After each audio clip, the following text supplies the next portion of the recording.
times, there was a king who was getting sort of bored after dinner one night. He decided to hold a contest of who at the court had the mightiest weapon. The first knight stood up and proclaimed that he had the mightiest weapon. He pulled down his pants and tied a 5-pound weight around it. The weapon doth rose. The crowd cheered. The woman swooned. The children waved multicolored banners.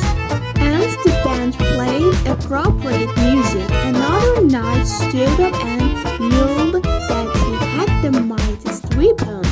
He dropped his pants and tied a 10-pound weight to himself. The weapon doth rose. The crowd cheered. The woman swooned. And the children waved multicolored banners. And the band played appropriate music. After several more knights tried to prove their superiority, the king finally spoke out, "I have the mightiest weapon of them all." He dropped his pants and tied not a 10-pound, not a 20-pound, not ever a 30-pound, but a 40-pound weight to himself. The weapon doth rose. The crowd cheered. The woman swooned, and the children waved multicolored banners. And the band played recently had a patient drop in on him for an unscheduled appointment. "What can I do for you today?" the doctor asked.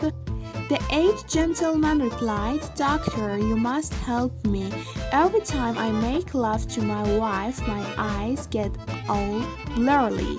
My legs go weak and I can hardly catch my breath. Doctor, I'm scared." The doctor, looking at his 86-year-old patient, said, "Mr. Smith, these sensations tend to happen over time, especially to a man of your advanced years. But tell me, how often do you notice this symptom?" The old gent's response was, "Well, 3 times last night and twice again." A man and a woman are at the bar having a few beers. They start talking and soon realize they're both doctors. After an hour, the man says, "Hey, how about if we got home together tonight?" No string attached, the woman doctor agrees to it. They go back to her place and he goes into the bedroom. She goes into the bathroom and starts scrubbing up like she's about to go into the operating room. She scrubs for a good 10 minutes. At last she goes into the bedroom and they have. Afterward, the man says, "You're a surgeon, aren't you?" "Yes," says the woman. "How did you know?" "I could tell by the way you scrubbed up before you started," he says. "That makes sense," says the woman. "You're an anesthetist, aren't you?" "Yeah, how did you know?" asks the man.